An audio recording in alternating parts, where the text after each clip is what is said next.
नमस्कार, मी प्रतीक्षा. न्यूज 24 मराठीमध्ये आपल्या सगळ्यांचं स्वागत आहे. तर चला वळूयात आजच्या महत्त्वाच्या घडामोडींकडे. ही सुरू असलेली निवडणूक ही मला जिंकवण्यासाठी नाही तर देशाच्या विकासासाठी आहे, आपल्या स्वतःच्या विकासासाठी आहे, आपल्या परिसराच्या विकासासाठी आहे. म्हणून संविधानानं जो आपल्याला अधिकार दिलेला आहे त्यासाठी 100% सर्वांनी मतदान करावं असं प्रतिपादन रावेर लोकसभा मतदारसंघाच्या विद्यमान खासदार आणि उमेदवार रक्षा खडसे यांनी मलकापूर येथील दसखेडा या ठिकाणी प्रचार सभेत बोलताना व्यक्त केलंय. रत्नागिरी सिंधुदुर्ग लोकसभा मतदारसंघामध्ये नारायण राणे यांच्या प्रचारार्थ केंद्रीय गृहमंत्री अमित शहा रत्नागिरी दौऱ्यावर आहेत. रत्नागिरी येथील गोखले जवळेकर महाविद्यालयाच्या पटांगणावर केंद्रीय गृहमंत्री अमित शहा यांची जाहीर सभा होणार आहे. या सभास्थळाचा राज्याचे उद्योगमंत्री उदय सामंत यांनी आढावा घेतलाय. रत्नागिरी सिंधुदुर्ग लोकसभा मतदारसंघाचे उमेदवार नारायण राणे यांच्या प्रचारार्थ केंद्रीय गृहमंत्री अमित शहा रत्नागिरी दौऱ्यावर आहेत. रत्नागिरी येथील गोखले जवळेकर महाविद्यालयाच्या पटांगणावर केंद्रीय गृहमंत्री अमित शहा यांची जाहीर सभा होणार आहे. या सभास्थळाचा आमदार नितेश राणे, भाजपचे ज्येष्ठ नेते मधू चव्हाण यांनी आढावा घेतलाय. कल्याण लोकसभेतून अभिजित बिचकुले आपला उमेदवारी अर्ज दाखल करणार आहेत. या कल्याण मतदारसंघातून उमेदवारी अर्ज दाखल करण्याची कारणे सांगत असताना अभिजित बिचकुले म्हणाले की कल्याण लोकसभा मतदारसंघात श्रीकांत शिंदे यांनी कितीही ओरडून सांगितलं की विकास झाला, मात्र या 2.5 वर्षात काहीही विकास झालेला नाही. त्यापूर्वी त्यांना विकास केला असेल त्यात दुमत नाही. मागील 2.5 वर्षात श्रीकांत शिंदे विरुद्ध आदित्य ठाकरे आणि एकनाथ शिंदे विरुद्ध उद्धव ठाकरे एवढ्याच लढाया होत आहेत, अशी प्रतिक्रिया अभिजित बिचकुले यांनी दिली आहे.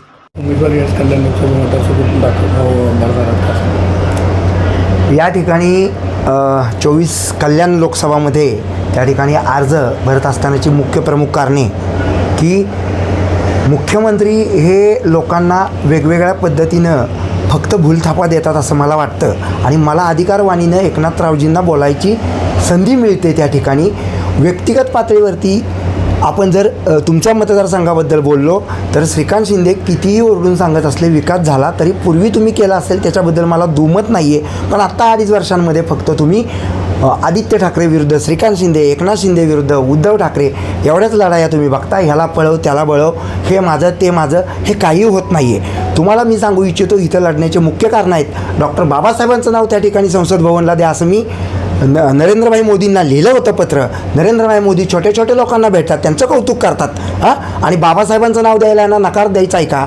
मला कुठलंही ब्रशब्द त्यांनी उत्तर दिलं नाही. शेवटी नारायणगावाच्या त्या सेतूला मासाहेब जिजाऊंचं नाव द्या म्हणणारा मी पत्र लिहून ह्याच्यावरती त्यांनी अटलजींचं नाव दिलं.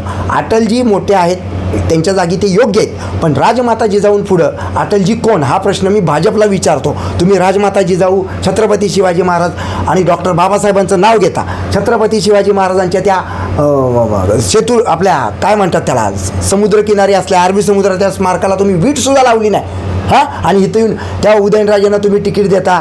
मग तेही त्यांना उदयनराजेंना असं वाटतं की खासदार पद खूप मोठं आहे त्यांना छत्रपती असल्याचा अभिमान आहे असं वाटत नाही. आणि वैचारिक वारस म्हणून या कल्याण डोंबिवली मतदारसंघामध्ये मी माझी उमेदवारी घोषित करत आहे.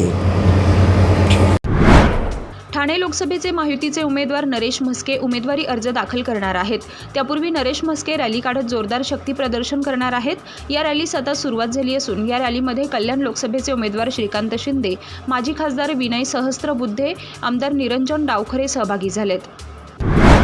आज महायुतीचे उमेदवार उज्ज्वल निकम आपला उमेदवारी अर्ज दाखल करणार आहेत.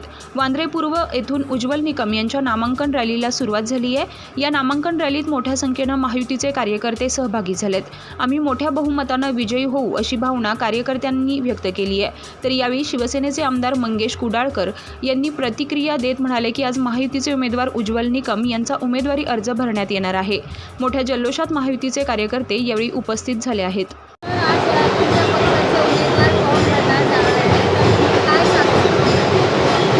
आज भारतीय जनता पार्टी शिवसेना महायुतीचे उमेदवार उज्ज्वल निकमजी आपला अर्ज दाखल करण्यात आहेत. मोठ्या संख्येने महायुतीचे कार्यकर्ते येथे उपस्थित आहे.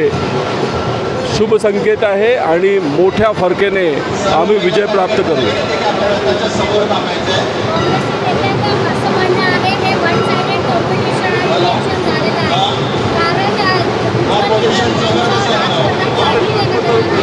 काँग्रेसच्या लोकांना समजलं आहे निश्चित वन साईड आहे, कारण मुंबईकर आणि उज्ज्वल निकम यांचं संबंध एकमेकाशी जुळलेलं आहे. म्हणून निश्चित या ठिकाणून एकमताने लोक उज्ज्वल निकमना निवडून देतील.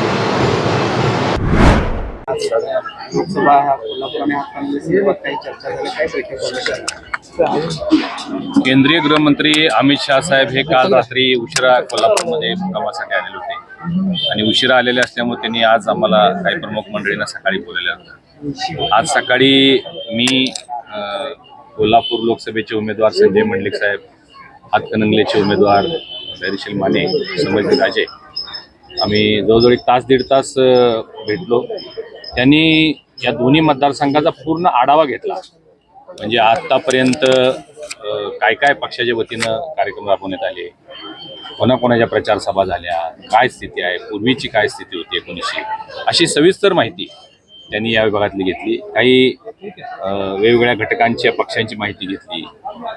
जे 3 घटक पक्ष आपल्यासोबत आहेत कोल्हापूरमध्ये आता भारतीय जनता पार्टी, शिवसेना आणि राष्ट्रवादी आहे. हातकणंगलेमध्ये जनस्वराज्य पक्ष आहे, ताराराणी पक्ष आहे, अपक्ष उमेदवार आहे, अपक्ष आमदार आहे. हे सगळे कशा पद्धतीने काम करतात आणि अतिशय सविस्तर चर्चा करत असताना सहकाराबद्दल, या विभागातल्या कृषी क्षेत्राबद्दल, या भागातल्या राजकारणाबद्दल आणि देशाच्या एकंदरीत परिस्थितीबद्दल किंवा राज्याच्या आपल्या लोकसभेच्या निवडणुकीच्या अनुषंगाने एक चांगली सकारात्मक चर्चा त्या ठिकाणी झाली आणि दोन्ही जागा आपल्या चांगल्या मताधिक्यानं आता आघाडीवर आहेत. अशा पद्धतीचा एक सकारात्मक संदेश त्यांनी दिलेला आहे. परंतु प्रचार जो आहे तो 5 तारखेला 5 वाजता जरी थांबत असला तरी आपला प्रचार जो आहे तो 7 तारखेला संध्याकाळी 5:30 वाजेपर्यंत, जोपर्यंत वोटिंग मशीन सील होत नाहीत तोपर्यंत आपला प्रचार, आपले सगळे कार्यकर्ते हे त्या प्रक्रियेत असले पाहिजेत.